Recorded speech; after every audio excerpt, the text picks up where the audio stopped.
Nuri kalau hasalit makampeng mabdurel hansi ma hoy tena usia sa alekat. Haimlum. Hemluin. Bapa mama hemluin ok.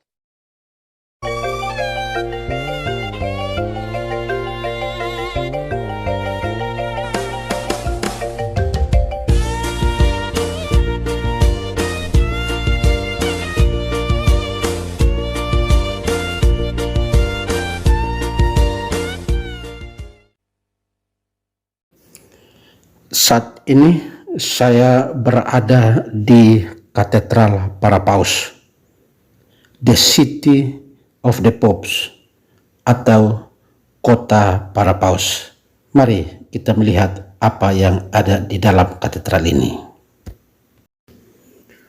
Kota Para Paus, The City of the Popes.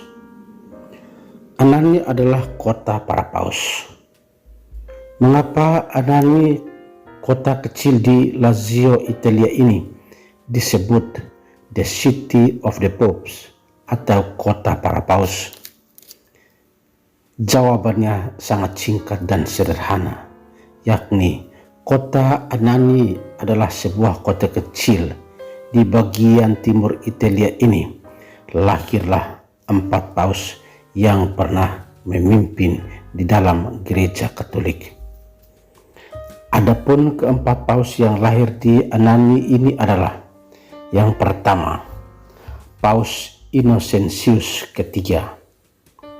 Paus Innocentius ketiga memimpin gereja Katolik sebagai seorang paus sejak tanggal 8 Januari 1193 sampai 16 Juni tahun 1216.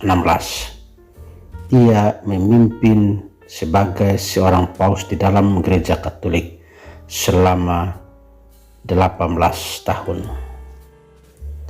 Yang kedua, Paus Gregorius ke-9. Paus Gregorius ke-9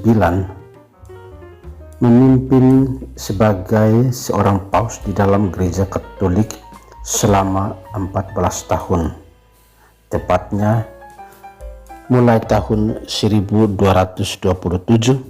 sampai tanggal 22 Agustus 1241. Yang ketiga, Paus Alexander keempat. Paus gereja Katolik ini memimpin selama 7 tahun. Ia memimpin sejak tanggal 12 Desember 1254 sampai tanggal 25 Mei 1261. Dan yang terakhir adalah Paus Bonifacius ke-8. Paus ini memimpin di dalam gereja Katolik selama 9 tahun. Ia memimpin sebagai paus sejak tanggal 24 Desember 1294 sampai pada tanggal 11 Oktober 1303. Inilah para paus yang lahir di Anani, Lazio, Italia. Mereka ini adalah paus yang pernah memimpin di dalam gereja Katolik.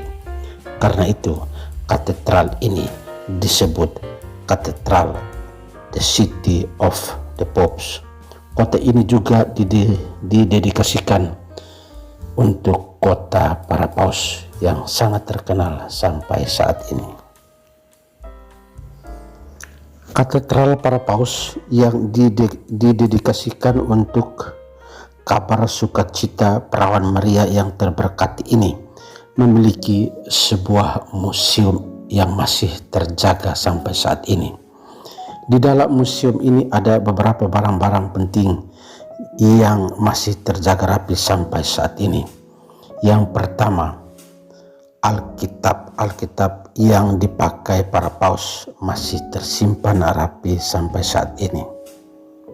Yang kedua, kasula paus dengan motif yang sangat indah dan rapi. how big it is. In documents of dating back the Middle Ages, they say that Boniface was almost 2 meters high, and that would have been something extraordinary because you know that. Yang ketiga adalah tongkat paus, dan yang keempat adalah topi yang dikenakan oleh para paus yang masih tersimpan rapi di dalam museum ini. Sungguh luar biasa berada di dalam museum katedral The City of the Popes.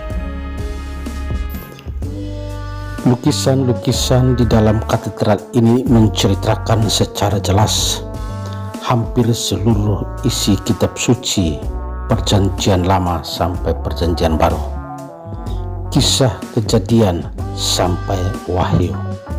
Dengan melihat lukisan-lukisan yang masih terjaga rapi di tembok-tembok dan dinding-dinding katedral ini, kita mampu membaca di dalam lukisan kitab suci Perjanjian Lama sampai Perjanjian Baru yang dilukiskan secara baik dan benar di dalam gambar-gambar dan lukisan-lukisan yang berada di dinding-dinding tembok yang masih terpelihara sampai saat ini. Bagi saudara dan saudariku yang berziarah ke Italia, jangan lupa mampirlah di katedral ini, Katedral Kabar Sukacita Perawan Maria yang terberkati, Katedral para Paus. Disinilah lahirlah 4 paus yang pernah memimpin gereja Katolik. Katolik selama-lamanya, amin. Selama-lamanya, amin. Katolik.